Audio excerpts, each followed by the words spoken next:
Thank you to all my channel members, including my fan appreciation level members and my contributor level members, for helping support the YouTube channel. Hello, and welcome to my channel. My name is Jonathan Cohn, and today I have my May reading review, the video where I'm going to go through and talk about all of the books that I read in the month of May. There were a bunch of new releases. I had 6 regularly scheduled new releases for May. I had one from April that was a holdover that I couldn't read because it came out literally like the last day of April, so I couldn't read it till May, and because it came late. And then I had one book from June that I got early, and I went ahead and read that. And then I had a book from August that the publisher sent me through NetGalley, and I wanted to go ahead and get it done so I didn't miss the deadline on NetGalley. And so because of that, I had 9 reads this month, and all of them are new releases. All of them. I've never had this before. This is the most new releases I've ever done in a single month. It's crazy. It's not my normal style of reading. I wasn't able to get any legal thrillers or historical fiction, really. Well, there's kind of one historical fiction, but I really had to focus on new releases this month. In June, July, and August, there's not many new releases, so I'm going to be able to focus on my backlog then. But for this week or month, let's talk about what did I read in the month of May.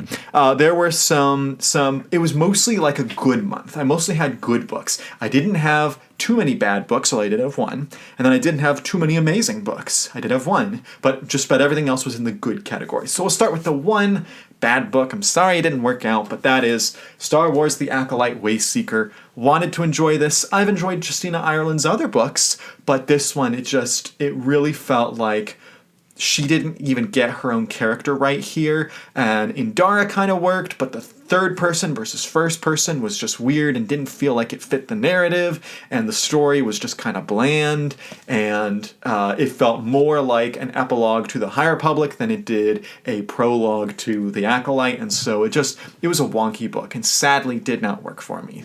And I wanted the Acolyte books to work, and there's another YA Acolyte book, The Crystal Crown, coming out in a few months. Hopefully that works out. But this one, not so much. So that is my review, or that is the worst, weakest book of the month was The Acolyte Wayseeker by Justina Ireland. Justina Ireland also, on the same day, had the book release A Valiant Vow, which was a little bit better. I actually enjoyed this one. It's a middle grade book. It's the last middle grade book in the High Republic line, at least of the planned books, and it was kind of enjoyable. It was not as strong as some of the other middle grade books or even some of the adult books, but it was an entertaining read, especially for kids. Churro the Hutt is delightful as always. Interesting seeing Imri become the main character. I thought this book would be Vernestra, but I guess Vernestra was focused on another book, and so this was Imri's book mostly. And then we had Zep Zep, I think it is, or Tep Tep. It's Tep Tep. Tep Tep was in here. She's delightful as well. And it was a cute story. I didn't like it as much as some of the others, but it was a cute story. So that one was it was cute.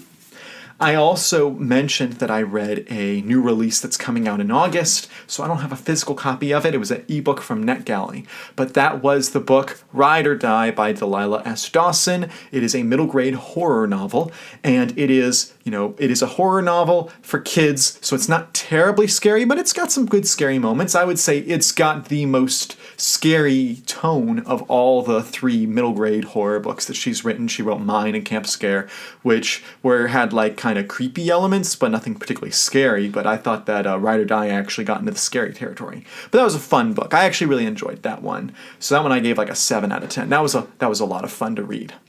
Then we have Rhymer Hell, which is the 3rd book in the Rhymer series. I almost called it a trilogy. It's not going to be a trilogy. It's going to be like 4 or 5 books. But it's the 3rd book in the Rhymer series, and I enjoyed it, but I also felt like, the author tried to do too much in this, and he should have just focused on the fantasy and historical fiction elements, and should have not added in the more like spy thriller stuff. But it was an enjoyable book. I had fun with this one. I also read the book Star Trek Strange New Worlds Towards the Night, which is the new Star Trek release that came out in April. Just couldn't get to it yet, but I did read this. Really enjoyed this. I think the podcast that we talked about this with the author, James Swallow, is already up on Literary Treks, and my review is coming up very soon. And this was a pretty good Strange New Worlds book. It's not stellar. It doesn't stand out or anything, but it was a fun read. I also read Tempest Breaker of the Star Wars books. This was the best Star Wars book this month.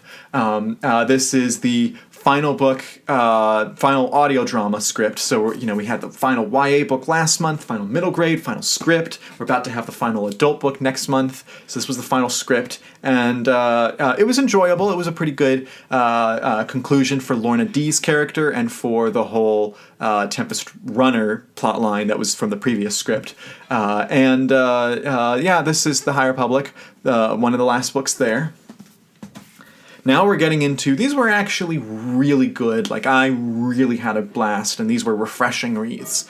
One was Mage Light by Casey Ezel. This is the first book in her planned new series. This is, it's like a fantasy, but also it has a romance. It's not exactly a romantasy, but it's a pretty entertaining read, and it's got 3 male protagonists who are trying to help the female protagonist, and you see from the male's perspectives, and they all kind of fall in love with her, and it's kind of trying to figure out how she's going to handle this new situation. But they're going on this quest, and you see an initial part of the quest completed in this book, but it's also kind of starting an overarching thing for the series. So this was a really fun book. We also had Rise from Ruin, which was a new release from Melissa Olthoff that comes out actually this week as this releases. And this is fantasy. It's about, it's like a military fantasy. It's got a girl who's at a military institute, and she's trying to become a dragon rider, and last minute they switch out her dragon egg for a griffin egg, and she accidentally bonds with the griffin egg, and so now she's stuck with it, and so now she has to learn how to become a griffin rider instead. And so it's kind of got that Pern type storytelling, but it's also, if you're a fan of Elizabeth Moon's Sheep Farmer's Daughter, I think you'll enjoy this one. So that was a really good book. And then the best book of the month, the absolute best book of the month, easily goes to The Sorrow of the Sea. This was one of the best books I've read this year. It was a terrific end to the Nightingale and the Falcon trilogy. Started with the Judas Blossom. Then you had the second book, which was The Blood-Dimmed Tide. Sorrow of the Sea perfectly ended the series. It actually does. So you know how Game of Thrones went all wrong in season 8? This book does something that they were trying to do in Game of Thrones Season 8 with one of the characters, and actually does it right. It was brilliant. It was a brilliant way to do it. I thought that Stephen Arian did great. I did interview him last week if you want to see that interview on the channel. I also interviewed Melissa Olthoff this week, so if you want to see those interviews, check them out. But The Sorrow of the Sea was a terrific book of the month for me, and I really enjoyed it. So that was the best read I read this month. So those were all my books I read in the month of May. 9 books, not as many as I normally get to, but hey, all of them were new releases. That's crazy. Never happened before. Hopefully doesn't happen again, because I like switching it up with older books too.